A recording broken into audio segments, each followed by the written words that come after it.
Hey, welcome to Flight Test. I'm Josh, and this is Josh. Hi. And today we're talking about the TBS Discovery, Team Black Sheep. Team Black Sheep, right? Yes. The guys at Team Black Sheep made this amazing multi-rotor, and matter of fact, Trappy came down to visit us. Trappy, the FPV daredevil extraordinaire. The FPV bad boy. That's right. Yeah, actually, he's a great guy, and if any of you haven't listened to our podcast, we did an interview with him. So go ahead and search our podcast, and you should see the interview we did with him.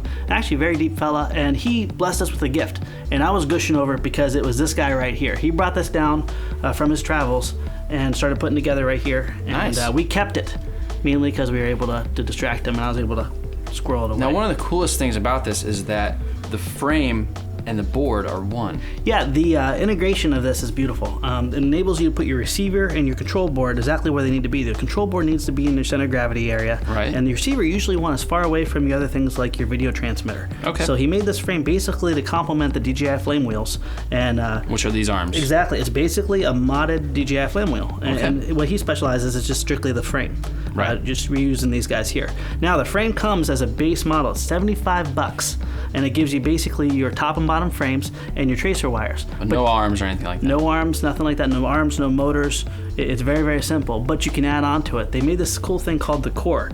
The TBS core there. Right, you see that right there? Yep. Now that plugs right into the lower plate, and you can add that on there, but it gives you things like voltage regulation, it gives you your on-screen display. And your goggles? So you can see like... Doesn't give you your goggles, but... No. Yeah. In the goggles. In the goggles, exactly. The core also utilizes the built-in current sensor, so now you can get milliamps right out.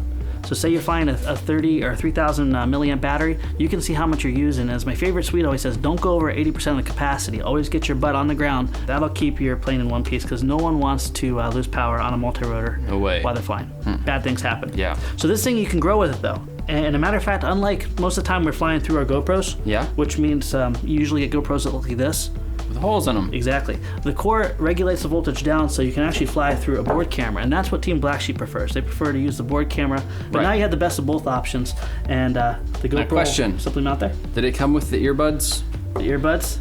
I don't think it came with the earbuds, but what Another question, have they been used? I really hope not. No, actually, like I said, Trappy came down with this, and we started putting it together. This was half put assembled. And speaking of assembly, there's a lot of really great videos showing this thing in action, and also showing the assembly. It's very complete. Go ahead, we'll have links down below. Go to those links so you can see more about it. Nice. Yeah. All right, you want to go fly it? Let's go fly it. Okay. Don't want to drop this. It's already been through enough. Don't do that. All right, you look cool. Thank you very much. You're welcome. He's lying. I don't look cool at all. But you know what? I'm going to have fun. That's good. So, before we were talking about a lot of different things about this. It's much better, to talk about some other things out in the light. Just want to show we are flying with the actual recommended electronics from Team Black Sheep. Okay. It's gracious enough to bless us. We have the TBS Simon K firmware flash with the awesome active braking. Oh, yeah? But the neatest thing about that Dave just loves, the bullets are incorporated into the actual speed control. Okay. So that's real nice. 900 kV motors, flying a 9.5 Graupner style prop, I guess you can say. Yeah. And beyond that, now these come in lots of different packages, right? You can get everything all together, or you can just get the frame, basically. Exactly. The frame's like $75, and then you can get the I want to say it's ARF. It's everything but your controller, your radio, and obviously your FPV gear. In ground station for about $600. It's $599. Oh, okay. So you go all the way up and you need everything. You want the controller, you got everything. It's like $1,599. Holy moly! A little rich for my blood, but got a loan. We'll find out whether it does it. But I think his main purpose was to get, if you want to get flying, you don't know anything about this, get it all in one shot. And when you itemize everything out, it's actually quite reasonable. But usually most people in the hobby take little baby steps and they work up towards that price tag. Right. Where this is you just save your money, paint it all up front. They even have building services too. Yeah. They'll build you one of these and send it to you. Nice. Which is kind of cool. Yeah, Cool feature. Cool. All right, want to get in the air? Yeah, let's go. We're going to fly this in acro mode because we were having some problems with the barometer on this. I don't know if it's just the faulty NASA, but it will also be a really good test to see how stable this thing is without any other output forces or any other input coming in from it. So I'm going to be flying this just as if it was a simple KK2 board, and we'll see how it does. All right. Well, I got my OSD. I can see I'm 0.4 amps and you got your spotter. 1 milliamp. I got my spotter. I'm running 16.4 volts. And I see David. Let's do this. You see Alex? Nope. Okay, well he's close to you. All right, we're safe now. Wow, now look at this, is hands off. Just floating out there. Yeah. This is a really good test to see speed, how it feels in the air. Yeah. Very natural feeling so far. I don't know where David is. Are you messing with me? I was trying to fix your antenna. Oh, okay. It looked funny. I'm gonna go ahead and feel it out. Feels very good. I like the fact that you don't have to really work the throttle to keep it tracking on a nice level ground. How is the throttle? Very easy. It's definitely a heavier frame. Yeah. And I like that because everything's smoother. Technically, this is an FPV maiden, right? Yeah, this is an FPV maiden, at least in acro mode. Very maneuverable. Usually with heavy frames, it's not as maneuverable and whippy. Yeah. I can kick this thing around no problem. Is it fast? It feels pretty fast. Do you think that you and David can race? Ooh, he's on me. Let's see. David, you're gonna race. Okay. D-cells, look how smooth D-cell is. Nice. Hey Josh, Yes, sir. since you got FPV and everything, Yeah. why don't you take it back through the woods? I'll try it. All right, you guys ready? I want you to race to the woods and then fly through it. Last man standing, all right? All right. Okay, so all the way back to the woods. Yeah, the back entrance of the woods. Back to the woods. Sure. You ready? Yep. Whenever you want. All right, let's do All it. right, go. Wow, he is a lot faster than you. Well, either that or I'm just a lousy pilot, too. No. And David's in the woods. And Josh is in the woods. He's probably going to be hitting the woods soon. All right, let me find my path I want to go. Man, you're so low to the ground. I'm scared of heights. Ah, I see. That's good for a pilot. I'm going through the woods. Man, I wish I had it. Woo, it's so maneuverable. I love remote. this thing. He's right in my face. I wish I had a display screen to look at. I can only imagine. All right, I'm back. How'd I do? Well, you're still flying. Yeah, I didn't hit anything. Do you see the coyote back there? Nope. Uh, This is a blast.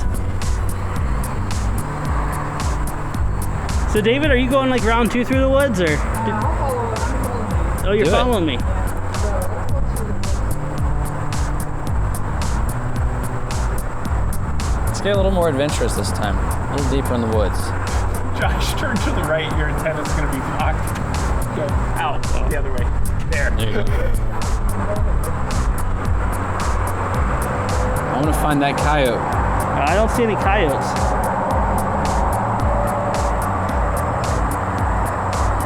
Very easy to fly, though. Hey, David, follow me. Yes. Woo! Wow. You wouldn't be breaking.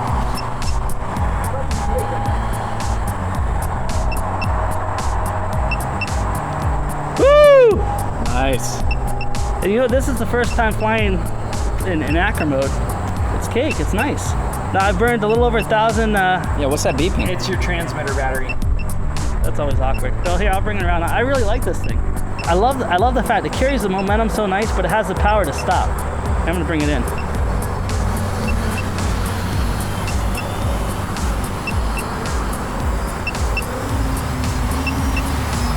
There we go. And it's a little durable too. It's a little rough. A little bouncy. All right. That was an amazing experience. Nice, man. That's great. It was incredible. Now, the first thing I noticed is it definitely carries some weight to it, but it has so much power to pull out of that weight. And on other platforms, I guess you can say, that we've flown, when you're in a descent and you have to stop it quickly, bad things happen. It just gets all kind of crazy. This thing has real nice smooth descents, real nice climbs, and the speed is not nearly as good as the tricopter. I can't say the speed is good, but also I was flying very conservatively too, so I have no doubt that people can really get some good exceptional performance out of it. But ultimately, this thing was designed to be an FPV platform. I think it's phenomenal. Yeah, I love it's very cool. I love the fact that I could look up there and say, oh, I burned 1,000 milliamps, I can still keep flying. Because oftentimes I either get lost in the moment, I fly to the point the battery puffs and the thing drops out of the sky, or I bring it back too early. Yeah, So now you have your display, so now you know. Displays real nice. And as far as resolution goes, it's great. Yeah? Yeah, I really was happy with it. It didn't block out, when you're climbing and you're looking up at the bright sky. It didn't do like other board cameras I've seen where they just kind of, everything goes away. Nice. But as far as, for not actually having much stick time, this is the third time I flew it. The first 2 times we had the issues with the barometer, spiking and everything. And even then it was easy. I actually like it better in acro mode. Yeah? But for you guys out there, when you put it in stable mode and everything, it's going to be a great platform. Nice. Now there's a pro version of this. Yeah, well, it actually comes with a gimbal for the GoPro. A lot more features, and also gives you the ability to switch between. It has a brushless gimbal for your GoPro, but it also gives you the ability to switch between your GoPro view and your board camera view, which is a really nice feature. Like in flight? In flight, you can go back and forth to either one. That's cool. And it's an exceptional frame. Obviously, considerably more money, but depending on what you want to do with it, it's pretty darn good. Nice. So yeah, I like it.